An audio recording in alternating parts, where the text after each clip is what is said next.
There are moments in life that shape us in ways we never expect. Moments that come and go, but leave an imprint on our hearts forever. For me, one of those moments was meeting him, the boy I couldn't forget. It was the beginning of my senior year in high school. The air was crisp, the leaves were starting to change, and I had the usual mix of excitement and nervousness that came with the start of a new school year. But this year was different. This year, something, or rather someone, would change everything. I met him in the most unexpected way. It was a Monday morning, and I was late, of course. I always seemed to be late for first period history class. I rushed into the classroom, barely making it through the door before the bell rang. I apologized to the teacher, Mrs. Green, who just smiled and pointed to an empty seat.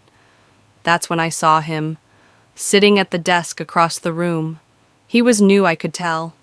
His hair was a little too long for the school's dress code, and he had this quiet, reserved air about him. He wasn't the kind of guy who tried to fit in with the crowd. He just sat there reading a book, as if he didn't care about anything else around him. His name was Noah. It didn't take long for me to notice him. It wasn't just his appearance that stood out, but the way he carried himself.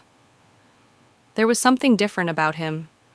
He wasn't trying to impress anyone, yet he somehow caught the attention of everyone in the room without even trying. It was subtle, but it was there. And for some reason, I couldn't stop looking at him. At first, it was nothing more than curiosity. I was intrigued by this new kid who didn't seem to care about all the usual high school drama. He was the type of person who didn't have to say anything to be noticed. He was just himself, and I liked that about him. It wasn't until a few weeks into the semester that we actually spoke. I was sitting at my usual seat in the back of the class trying to focus on the lesson when I heard him ask me a question. "Do you have the notes from last class?" he asked quietly, his voice soft but clear. I looked up, startled. I hadn't expected him to talk to me, let alone ask me for anything. "Oh, yeah, sure," I said, fumbling through my binder. I handed him the notes, and as our hands brushed, I felt this little spark, something I couldn't explain, but it was there. "Thanks," he said, smiling at me in that shy way he had. And just like that, it was like a connection was formed, a small, simple interaction, but one that would grow into something much bigger. From that day on, we started talking more. It wasn't anything major at first, small conversations about school, the weather, even the occasional shared joke. But with every passing day, I found myself thinking about him more and more. And I could tell that he was starting to notice me too. He'd look at me in class, and I'd catch him staring at me from across the room. His eyes always seemed to hold something unspoken, like he was waiting for me to understand. As the weeks went by, I found myself drawn to him in ways I hadn't expected. There was a quiet intensity to him, something mysterious that made me want to know more. It wasn't like the other guys I had known, the ones who were loud and boisterous, always trying to get attention. Noah didn't need to try, he just was. Then came the day when everything changed. It was a Friday afternoon, and the whole school was buzzing with excitement about the weekend. I was walking to my locker when I saw Noah standing there, waiting.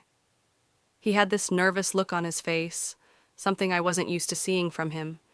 He was always so calm, so collected, but now there was something different in his eyes. "Hey," he said, his voice a little shaky. "Can we talk?" I nodded, my heart skipping a beat.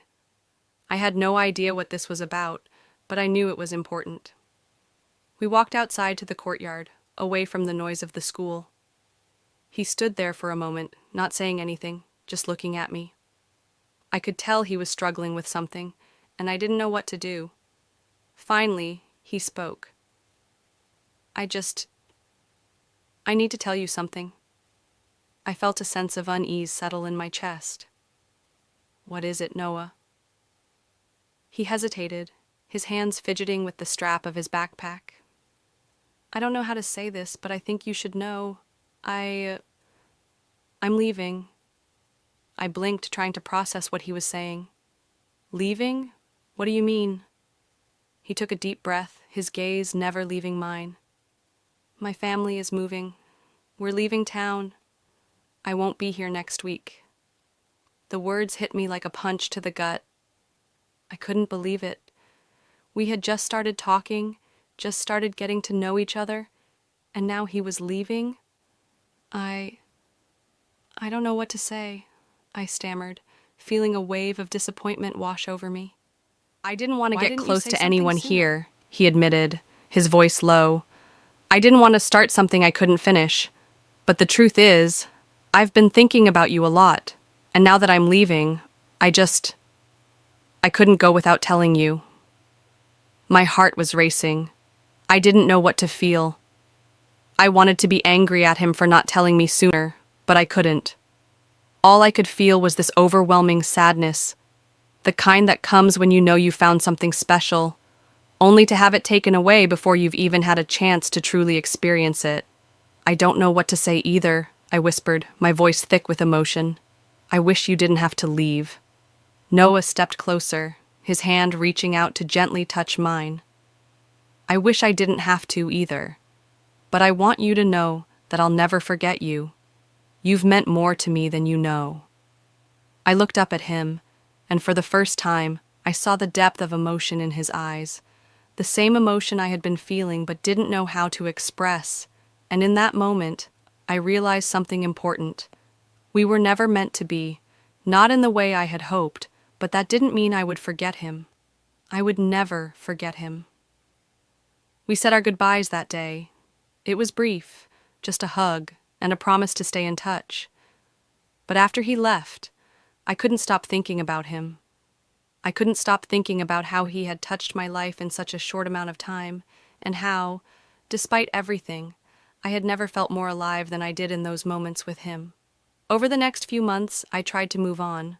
I focused on my studies, spent time with my friends, and kept myself busy. But Noah's memory lingered. I'd think about him during quiet moments, wondering where he was, what he was doing. I would check my phone every now and then, hoping for a text or a call, but it never came. It wasn't until the spring that I received a letter. It was from Noah. He wrote about how much he missed me, about how much he wished things had been different, but how he would always carry me with him. And in that letter, I realized something. I wasn't the only one who couldn't forget. He hadn't forgotten me either. Years passed and life moved on. I went to college, made new friends, and experienced new things. But every now and then, I'd think back to that time in high school, to the boy who had left without warning, but had changed me in ways I couldn't explain. Noah may have been a part of my past, but he had shaped who I was in a way I couldn't deny. The boy I couldn't forget wasn't just a memory. He was a part of me. And as I sit here today, I realize that some people come into our lives for a reason, not to stay forever, but to leave us with something we'll carry with us always. So, if you're listening to this and you've ever had someone who touched your heart deeply, someone who made you feel something you've never felt before, I want you to know that it's okay. It's okay to remember them. It's okay to feel what you felt, even if they're no longer a part of your life. Because sometimes the people we can't forget are the ones who help us become who we're meant to be.